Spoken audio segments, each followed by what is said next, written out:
staan. Dis 'n statement van die Here af. Miskien het ons gesoek na rus. Miskien het ons gesoek na iets. Amen. Maar die Here sê, kyk, kom na my toe. I will give you that rest. Amen. Rus. Calm down. Calm down. What's happening here? Nee, is dit en die en dit en die. Oh, wie is dit? Is my kind. Oh. Okay? Yes, hallelujah. I have rest in God. Amen.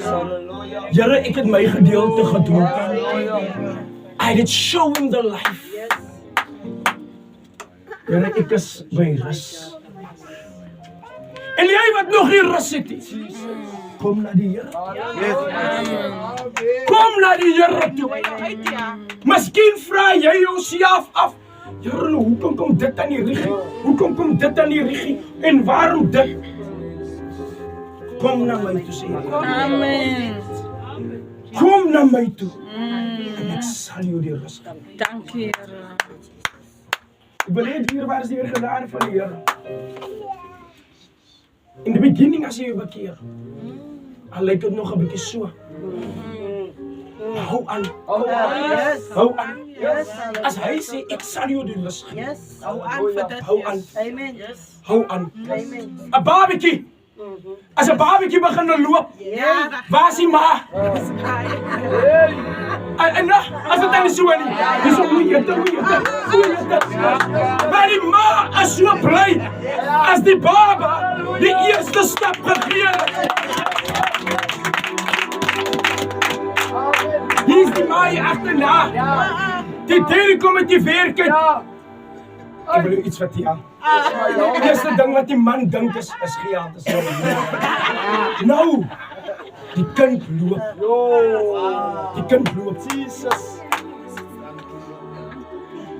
Wanneer jy na die Here toe kom, is dit wiegel waggel.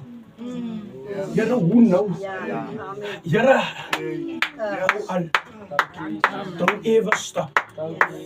Maar wanneer jou kind hier so ons kindjie dit boude. Maar toe wat sy kan opstaan. Nou vandag sy wil net hardloop. Waar sy is, sy wil net hardloop. Wat probeer ek vir julle sê?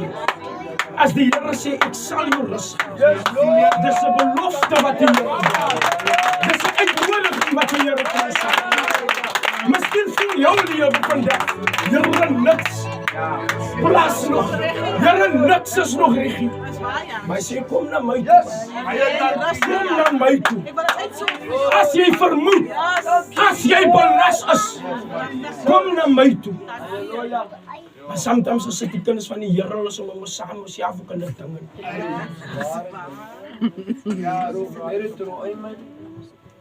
Sommige tye gaan ons maak gaan gou lou. Us. Ay, nou raak ons stil. Ons maak gou lou.